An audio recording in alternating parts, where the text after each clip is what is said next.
Assalamu alaikum qadırlı mekendештер. Sizler menen күн сайын bir hadis долбоору бүгүн саламдашканда чоочун аялдар менен кол алышып көрүшүү оор күнөө деген темада эркектерге эскертүү боло турган hadis айтат. Угабыз.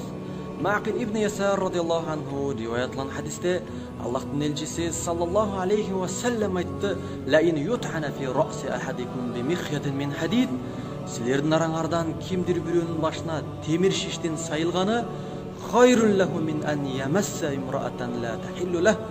Өзүнө адал эмес аялга колун тийгизгенге караганда жеңилирээк, жакшыраак деп айткан. Sahih al-Jami'.